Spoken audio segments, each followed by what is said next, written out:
Chez nous maintenant, un véritable mouvement qui s'amorce dans les différentes communautés après les allégations de racisme qui visent le service de police de Montréal. Des centaines de personnes ont manifesté quand même dans le calme hier devant le poste 39 à Montréal-Nord. Mais Lila, il faut le dire quand même, le chemin s'annonce long pour rebâtir la confiance. Ouais, une manifestation aussi qui démontre à quel point les gens de Montréal-Nord veulent du changement. Alors pour qu'il y ait un changement, que faut-il? Il y a plusieurs rapports qui sont sortis ces dernières années qui en fait demandent à ce que des choses soient changées au niveau de la police, qui montrent qu'il y a une forme de racisme systémique. Et puis justement, j'en ai discuté avec une chercheure qui travaille sur les interpellations en fait du SPVM. On peut l'écouter. On a quand même travaillé sur des données de la police de Montréal pendant sur une période de 8 ans. Donc, c'est plus de 250 000 de sommaires, donc des sommaires sur les interpellations sans motif, parce que c'est vraiment là aussi qu'il faut s'attarder. Nous avons fait une seule recommandation.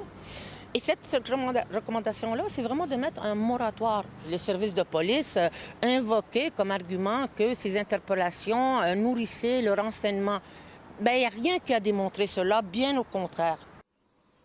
Alors, Marie-Christine, le profilage racial, c'est une forme de racisme systémique. Alors, j'ai discuté avec un ancien policier pour lui demander concrètement qu'est-ce que le SPVM pourrait faire. Si ces gestes-là ont été posés, puis je comprends qu'ils ont été posés, impardonnables.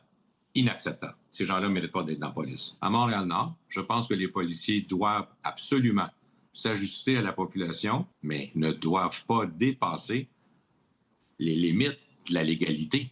Ils doivent faire leur travail d'une façon honnête, d'une façon juste, équitable et complètement neutre. Je pense que les caméras sur les policiers dans leur travail quotidien vont venir d'une certaine façon et je suis complètement neutre quand je vous dis ça. Calmer la situation. Il faut dire que plusieurs voix se sont déjà élevées, non seulement chez les élus, mais aussi dans les organismes communautaires pour exiger une enquête indépendante. Oui, donc cet après-midi, il y avait une conférence de presse du sommet Jeunes Afro à Montréal, dans le quartier Saint-Michel où je me trouve. Et ils demandent en fait une enquête publique indépendante. Mais ça prendra peut-être plus que ça pour recréer la confiance entre le SPVM et la police.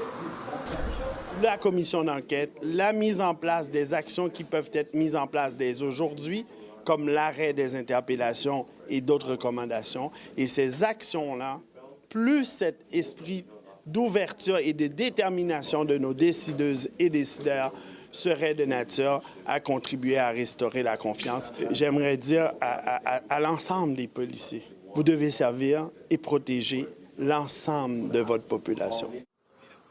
Alors le chemin est long et pour plusieurs organismes qu'on a rencontrés à la conférence de presse, il y a une chose essentielle qu'ils nous ont dit, c'est qu'il faut maintenant qu'on croie les victimes en fait. C'est essentiel pour réussir à recréer cette confiance. Merci Lila.